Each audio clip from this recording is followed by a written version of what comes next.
برادران اسلام، قرآن پاک کی سورہ الانعام سے ایک چھوٹی سی آیہ کریمہ تلاوت کی ہے۔ اللہ تبارک و تعالی نے حضور نبی کریم صلی اللہ علیہ وآلہ وسلم کو یہ حکماً ارشاد فرمایا کہ قل، اے پیارے نبی صلی اللہ علیہ وآلہ وسلم، آپ ارشاد فرما دیجئے، آپ کہہ دیجئے، ان صلاتی و نسکی و محیای و مماتی للہ رب العالمین، کہ بے شک میری نماز، میری قربانی، میرا مرنا جینا سب کچھ اللہ تبارک و تعالی کے لیے ہے۔ انسانی زندگی کا جو بنیادی مقصد قرآن پاک میں بیان ہوا وہ یہ ہے کہ انسان اللہ تبارک و تعالی کا عبادت گزار بندہ بن کے رہے۔ وما خلقت الجن والانس الا لیعبدون، کہ ہم نے جن و انس کو اس لیے پیدا کیا کہ وہ عبادت کریں اللہ پاک نے فرمایا میری عبادت کریں۔ عمومی طور پر ایک اہم پہلو عبادت کا جسے مس کر دیا جاتا ہے وہ یہ ہے کہ ایک کسی بھی عبادت کا ظاہری سٹرکچر ہے۔ اگر ہم نماز پڑھتے ہیں اس کے اندر قیام، قعود، تشہد، قرات، رکوع و سجود، یہ نماز کے اندر جتنے ارکان ہم ادا کرتے ہیں اس کی ایک ظاہری شیپ ہے۔ روزہ رکھتے ہیں، صبح سے شام تک جن کاموں سے منع کیا گیا رکتے ہیں۔ اللہ توفیق دے حج بیت اللہ شریف کے لیے جاتے ہیں، وہاں پر جو ظاہری شریعت کے مطابق مناسک حج کی ادائیگی ہے وہ ہم کرتے ہیں۔ لیکن قرآن پاک کے اندر اس آیہ کریمہ میں اور دیگر بھی کئی مقامات پر فرمایا گیا کہ عبادت کی اللہ کی بارگاہ میں قبولیت کے لیے شرط یہ ہے کہ اس کے اندر نیت میں اخلاص ہو۔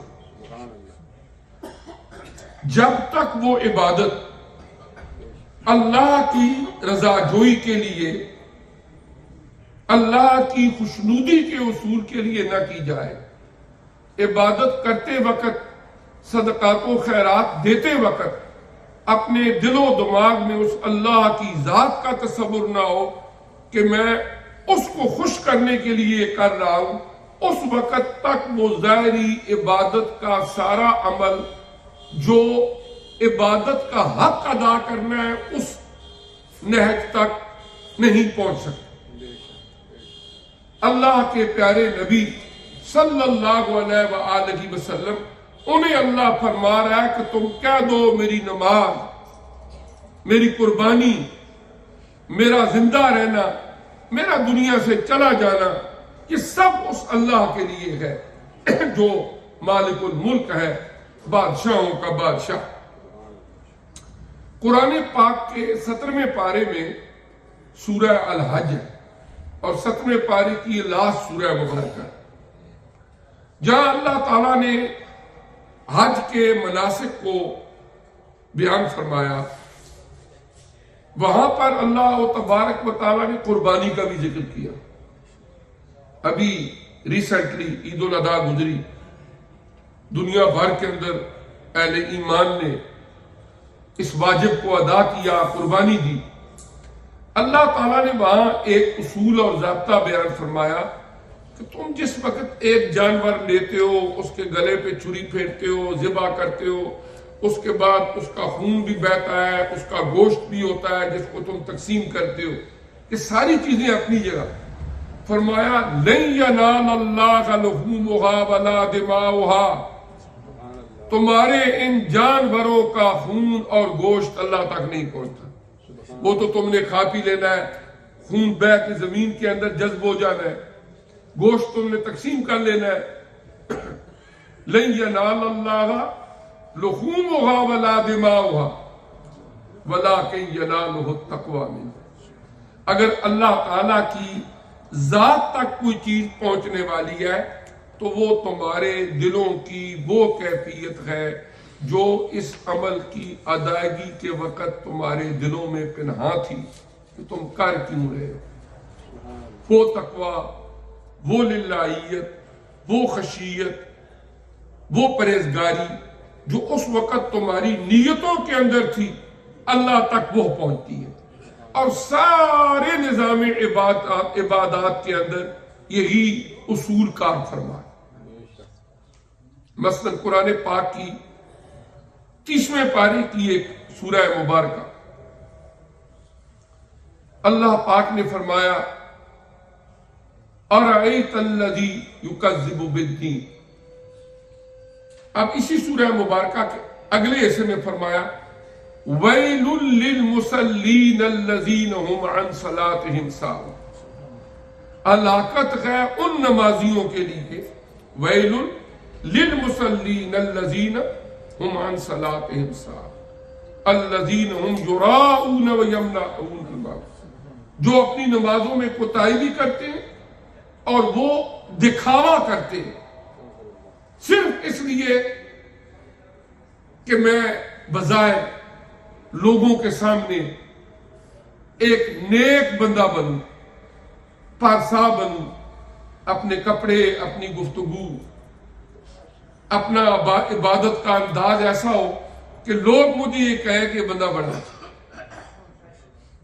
اگر اس دکھاوے کے لیے نماز پڑھی تو مسلین تب بنیں گے جب وضو کر کے مصلی پہ کھڑے ہوں گے. اس سے پہلے تو ایک بندہ جب صائم کب بنے گا؟ جب روزہ رکھے گا. حاجی کب بنے گا؟ جب حج کرے گا. تو نمازی کب بنے گا؟ جب نماز پڑھے گا.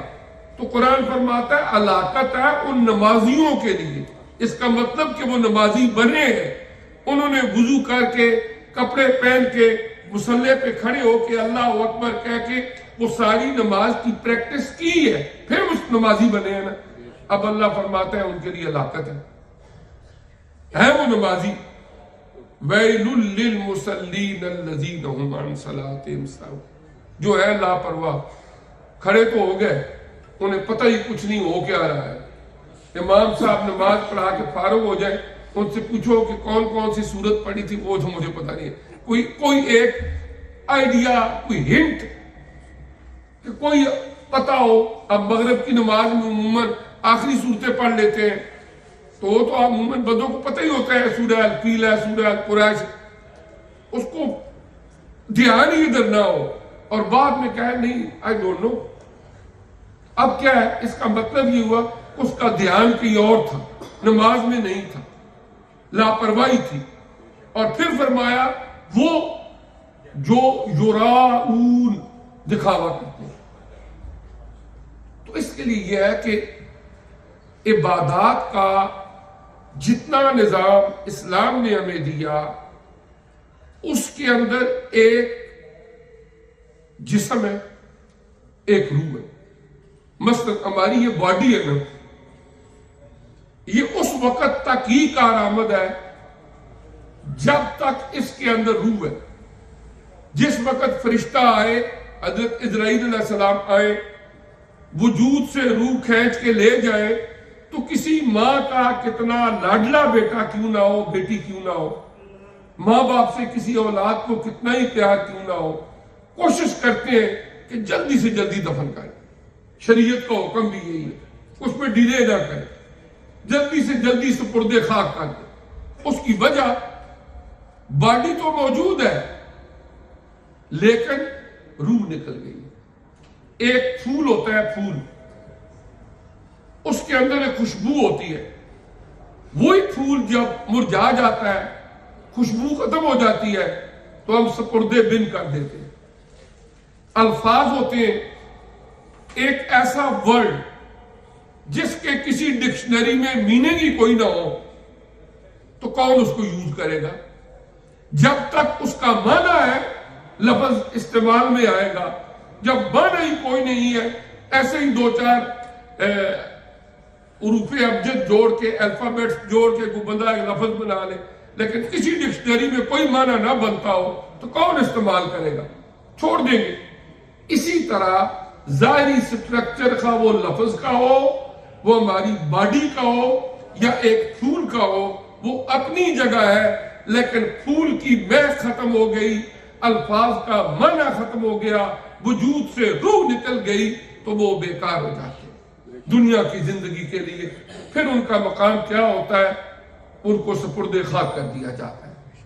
اسی طرح ہماری ایک غلط فہمی کہ ہم بظاہر جو ہماری عبادات ہیں ان پر ہم اگر خوش بھی ہو لیں، لیکن جب تک اس کے اندر للہیت، خشیت اور اس میں نیت نہیں ہوگا، اللہ کی بارگاہ میں کما وہ قبول نہیں ہوگا۔ دیکھیں اللہ تعالیٰ کے ہاں کوانٹیٹی زیادہ اہمیت نہیں رکھتی، کوالٹی زیادہ اہمیت رکھتی ہے۔ اللہ کے ہاں عبادت کی کوانٹیٹی اہمیت کم رکھتی ہے، کوالٹی اہمیت زیادہ رکھتی ہے۔ یہی وجہ ہے کہ قرآن پاک کی کسی آیت میں یا حضور علیہ السلام کی کسی حدیث میں ہمیں یہ نہیں بتایا گیا کہ تمہارے نفل، تمہاری تسبیحاں، تمہارے صدقے گنے جائیں گے کہ اس بندے نے 1,00,000 پاؤنڈ صدقہ کیا ہے، لہذا ایک پاؤنڈ کے بدلے اس کو ہم، یعنی جو صدقہ کرتا ہے، جو نفل پڑھتا ہے، وہ اپنی جگہ ہے، لیکن بات کیا ہے کہ اگر اس میں کوالٹی وہ نہیں ہے تو وزن کم ہو جائے گا۔ قرآن نے کیا اصول اور ضابطہ فرمایا؟ وَالْوَزْنُ يَوْمَئِذٍ الْحَقُّ، کہ قیامت کے دن وزن کا ہونا برحق ہے، ترازو رکھا جائے گا۔ ہو سکتا ہے کسی کے 5 پاؤنڈ ایک پڑھنے میں ہو، اللہ کی طرف سے اس کو اخلاص کی ایسی دولت عطا کی ہوئی ہو کہ دوسری طرف بظاہر اس کی کوانٹیٹی زیادہ ہو لیکن ویلیو کم ہو۔ اگر آپ ایک طرف ایک پاؤنڈ کے 20 سکے رکھ دیں اور ایک طرف 50 پاؤنڈ کا ایک نوٹ رکھ دیں، بظاہر وزن ان 20 سکوں کا زیادہ ہے لیکن ویلیو 50 پاؤنڈ کی زیادہ ہے، اس لیے کہ ویلیو اس کی زیادہ ہے، خواہ اس کا وزن کم ہے۔ ایسے ہی ہوتا ہے نا۔ اسی طرح یہ ہے کہ اللہ تعالیٰ جو ہمیں دنیا کی زندگی میں عبادت کی توفیق عطا فرماتے ہیں، بندے کی اپنی کوشش یہ ہونی چاہیے کہ جو اللہ تبارک و تعالیٰ نے ہمیں عبادت کی توفیق دی ہے، اپنی نیت کا قبلہ درست کرے۔ اگر نیت کے اندر اخلاص نہیں ہے اور فقط دل کے کسی کونے خدرے کے اندر بھی فقط دنیا کو دکھانا ہے یا ایک ضابطے کی کارروائی پوری کرنی ہے، تو وہ اللہ تعالیٰ کی بارگاہ میں آنکھیں بند کر کے التجا کرے، اس کی بارگاہ سے اخلاص مانگے کہ اے اللہ پاک تو مجھے توفیق دے کہ میں عبادت تیری رضا کے لیے کروں، میری ان عادتوں کو، خصلتوں کو یا میرے دل کے اندر یہ گندی گندی خواہشیں اگر ریاکاری کی ہیں ان کو دور کر دیں۔ اور فقط وہ اللہ کی ذات ہی وہ اخلاص کی دولت عطا فرما سکتی ہے۔ اللہ تعالیٰ نے قرآن میں فرمایا لِيَبْلُوَكُمْ أَيُّكُمْ أَحْسَنُ عَمَلًا، اللہ نے تمہیں پیدا کیوں کیا، سورہ ملک کی آیت کریمہ، کہ تاکہ وہ اللہ تعالیٰ تمہاری آزمائش کرے کہ تم میں سے کس کا عمل اچھا ہے۔ اب اس عمل کی اچھا ہونے کا معیار کیا ہوگا؟ معیار اس کا یہ ہوگا کہ کس عمل کے اندر کتنا اخلاص ہے، وہ اتنا ہی اللہ تعالیٰ کے ہاں اچھا ہے۔ اور پھر مسلم شریف کی ایک حدیث مبارکہ ہے، حضور علیہ السلام نے فرمایا کہ ان اللہ یحب العبد التقی الغنی الخفی، کہ اللہ تعالیٰ 3 بندوں کو بڑا پسند کرتے ہیں۔ ایک وہ کہ جسے اللہ تعالیٰ تقوی کی دولت سے مالا مال کر۔ تقوی بنیادی طور پر ہے کیا؟ تقوی کا مطلب دل کی ایک خاص کیفیت ہے، اور وہ کیفیت قلبی جب بندے کے اندر پیدا ہوتی ہے تو اس کے اندر نیکی سے رغبت، نیکی سے محبت پیدا ہو جاتی ہے، اور گناہ سے نفرت پیدا ہو جاتی ہے۔ جب بندہ اپنے دل پر غور کرے اور بندے کی رغبت نیکی کی طرف ہو اور گناہ کا خیال کرے، اس کو نفرت ہونی شروع ہو جائے، گناہ کی طرف نہیں جانا۔ یہ بندے کے اندر انویزیبل ایک اللہ تعالیٰ نے ہر انسان کے اندر فطری طور پر، جبلی طور پر ایک سسٹم رکھا ہوا ہے جس کا انالیسس اور چیک وہ خود کر سکتا ہے۔ اور اگر برائی کی دعوت ملے، دوڑ کے جائے، اور 50-100 فٹ یا گز کے اوپر گھر ہو، قریب مسجد ہو، اذان کا وقت ہو، وہ ارادہ کرے کہ چلوں جا کے نماز پڑھ لوں، اسے محسوس ہو کہ رستے میں 3 پہاڑ ہیں، ان کو سر کرنا ہے، پھر وہاں جانا ہے۔ اسی طرح اس کو بہت زیادہ بوجھ فیل ہو، اپنی اوپر برڈن فیل ہو، نہیں ادھر جائے، اور اسی طرف برائی کی طرف دعوت ملے تو چلا جائے۔ اس کا مطلب یہ ہوا کہ وہ دل تقوی سے خالی۔ اور مفسرین کرام نے لکھا کہ تقوی اس کیفیت قلبی کو کہتے ہیں کہ جس جگہ اللہ نے جانے کا حکم دیا وہاں پر غیر حاضر نہ ہو، اور جہاں پر جانے سے اللہ نے منع کیا ہے وہاں پر حاضر نہ ہو۔ جب یہ بندے کی عادت بن جائے تو پھر وہ آدمی کی عادت اور کیفیت بھی تقوی اور پرہیزگاری کہلاتی ہے۔ اور پورے قرآن پاک کے اندر روزوں کا حکم، دیگر عبادات کا حکم، اللہ نے فرمایا یہ سارا نظام عبادات ہے ہی اس لیے لعلکم تتقون، تاکہ تم متقی بن جاؤ، تاکہ تم پرہیزگار بن جاؤ۔ اور اللہ پاک قرآن میں فرماتے ہیں ان اکرمکم عند اللہ اتقاکم۔ دنیا کی زندگی میں کون صاحب عزت ہے، کون صاحب وقار ہے؟ ہو سکتا ہے ڈیفرنٹ سوسائٹیز کے اندر، مختلف زمانوں کے اندر لوگوں کے معیار بدلتے رہے،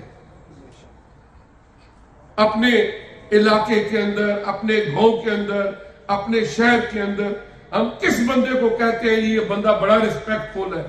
ہو سکتا ہے اس کے پاس کوئی اقتدار کی کرسی ہو سکتا ہے کہ وہ اچھا بزنس مین ہو سکتا ہے کہ اس کا گھر بڑا ہو، مال و دولت اس کے پاس زیادہ ہو، یا خاندانی حوالے سے پیدائشی کو وجاہت ہو جی یہ فلاں فیملی سے ریلیٹڈ ہے اس لیے بندہ بڑا عزت والا ہے۔ لیکن اللہ کے ہاں ایسا کوئی معیار نہیں۔ کس فیملی میں پیدا ہوا، کتنی دولت ہے، کتنا بڑا گھر ہے، اللہ کے ہاں یہ عزت کا معیار نہیں ہے۔ اللہ کے ہاں عزت کا معیار سورہ الحجرات میں بیان ہوا، ان اکرمکم عند اللہ اتقاکم، بے شک تم میں سے اللہ کے ہاں عزت والا وہ ہے جو متقی ہے، جو پرہیزگار ہے۔ اور پھر اللہ تعالیٰ ان لوگوں کو وہ عزت دیتے ہیں کہ زمانے بیت جاتے ہیں، کروڑہا انسانوں کے دلوں کے اندر ان کی الفت اور محبت زندہ رہتی ہے، اور ان کی پرسنل لائف کو ہسٹری میں پڑھے تو ایک اجرے میں زندگی گزار کے چلے گئے، بینک بیلنس نہیں تھا، کوٹھیاں بنگلے نہیں تھے، اقتدار کی کرسی نہیں تھی، لیکن اللہ نے انہیں تقوی کی دولت سے، ذکر الہی کی کثرت سے اور حضور علیہ السلام کی محبت کے چراغ دلوں میں جلائے۔ اس کے نتیجے میں اللہ نے ان کو متقی بنایا، پرہیزگار بنایا، پھر اللہ نے ان کو عزت دی، ان کو عزت دی، اور صدیاں بھی گزر گئیں، لوگ آج بھی ان کا نام سنتے ہیں تو اپنے سروں کو جھکا لیتے ہیں کہ یہ اللہ کے برگزیدہ بندے تھے۔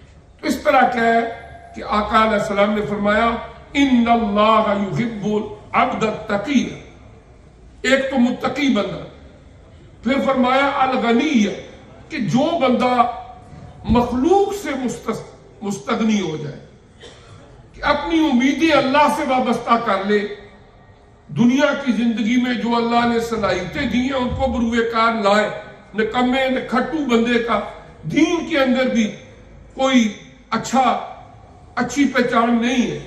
وہ ایک مشہور حضرت عمر فاروق رضی اللہ تعالیٰ عنہ کا ایک قول جو حضور ضیاء الامت جسٹس پیر کرم شاہ صاحب رحمۃ اللہ علیہ نے فَإِذَا فَرَغْتَ فَانْصَبْ وَإِلَىٰ رَبِّكَ فَارْغَب، اس آیت کے ضمن میں ضیاء القرآن تفسیر کی 5ویں جلد میں ذکر کیا ہے کہ جب حضرت عمر فاروق رضی اللہ تعالیٰ عنہ کا دور خلافت تھا تو جو اس زمانے کے گورنرز تھے ان کو آپ نے لیٹرز لکھے، اور ایک بات آپ فرمایا کرتے، انی لأکرہ ان ارا احدکم فارغا سبالا لا فی عمل دنیا ہو ولا فی عمل آخرت، کہ میں اس بات کو بہت ہی ناپسند جانتا ہوں کہ تم میں سے کوئی مومن بندہ بالکل نکما اور نکھٹو ہو، نہ کوئی دنیا کا کام کر رہا ہے نہ کوئی دین کا کام کر رہا ہے، اور پھر شکوے شکایتیں اللہ سے۔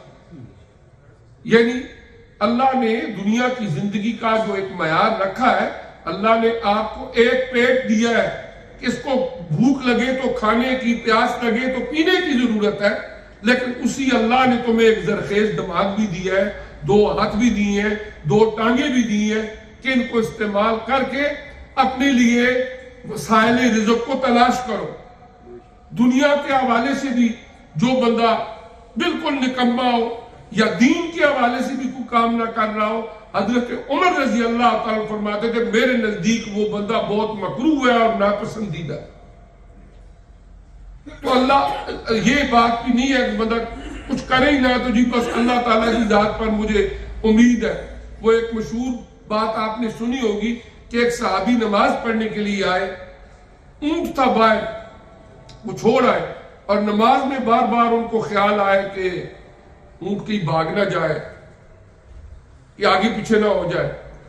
تو جب ان سے پوچھا گیا انہوں نے کہا توکلت علی اللہ، میں نے اللہ پہ توکل کیا ہے، اونٹ کو چھوڑ آیا ہوں، چلو کوئی بات نہیں جدھر بھی جائے گا نماز پڑھ کے لیں۔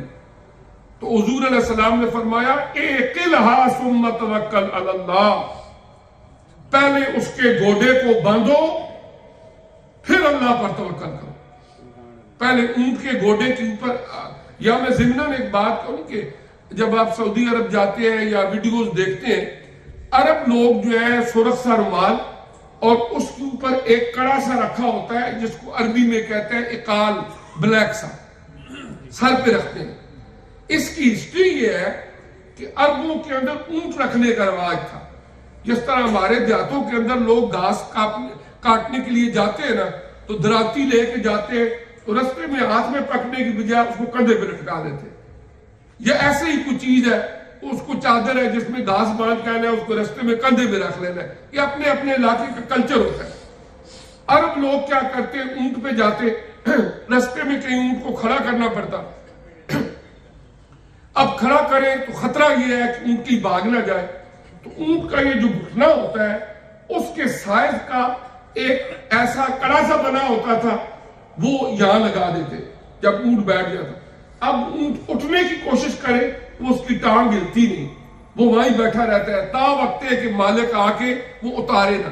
اچھا جب بیٹھا اونٹ تو وہاں لگا دیا، اب اونٹ اٹھ گیا ہے، اب کیا کریں گے؟ اب اس کو ہاتھ میں پکڑیں گے؟ یہ سارا کچھ کرنے کی بجائے وہ سر پہ رکھ لیتے۔ اور عربوں نے اسی روایت کو اپنے آباء و اجداد کی اونٹوں کے حوالے سے اس روایت کو برقرار رکھتے ہوئے آج اگرچہ اونٹ نہیں ہے لیکن پھر بھی وہ اقال اپنے سر پہ رکھتے ہیں۔ یہ اس کی وجہ مورخین نے لکھی ہے کہ وہ کیوں ایسا باندھا ہوتا ہے رومال کے اوپر انہوں نے۔ تو اس طرح یہ ہے کہ بندہ، آقا علیہ السلام فرماتے ہیں کہ مخلوق سے مستغنی ہو، ہر وقت وہ امید اپنے اللہ سے رکھے، محنت کرے۔ اللہ پاک مشکلوں کو آسان فرمانے والے ہیں اور ہر طرح کی اللہ پاک ضرورتوں کو پورا کرنے والی اصل ذات وہی ہے۔ اور بندے کا دل مستغنی ہو جائے اور اللہ کی طرف متوجہ ہو جائے اللہ اس بندے کو پسند کرتے ہیں.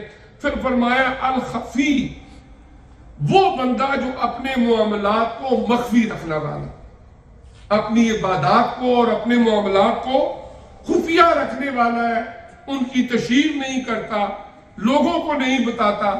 شیطان پہلے تو کوشش کرتا ہے کہ بندہ نیکی کرے ہی نہیں، کسی نہ کسی طریقے سے رکاوٹ بن جائے.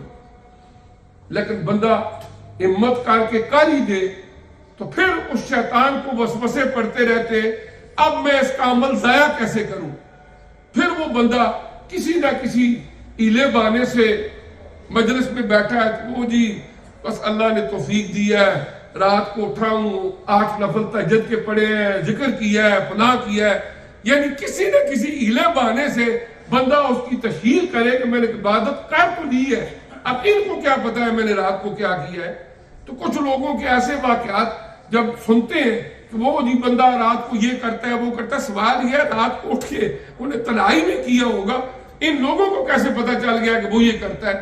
شیطان پہلے تو نیکی کی طرف آنے نہیں دیتا، اور اگر بندہ ہمت کر کے کر ہی دے پھر وہ کہتا ہے کہ میں ریاکاری پیدا کر کے اس کے اندر کسی نہ کسی طریقے سے اس کا ثواب کم کروں یا اس کو ضائع کروں.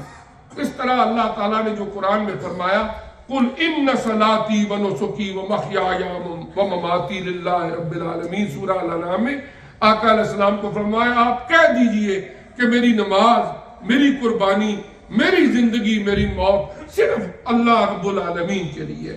اور یہی وہ اصول ہے تمام عبادات کا ہر دور کے اندر اہل ایمان کے لیے کہ اللہ ہی ہے جو دنیا آخرت میں جزا دینے والا ہے.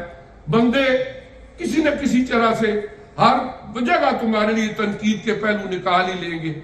اگر بظاہر بندہ کوئی اچھا بھی کام کرے گا تو کوئی کہیں گے بہت اچھا ہے، کوئی اس میں بھی تنقید کا پہلو نکالے گا، کوئی اچھا کہے گا کوئی برا کہے گا. دنیا کی زندگی کا سلسلہ ہے، اگر اللہ کے لیے آپ نے کیا تو وہ عمل ضائع نہیں ہوگا.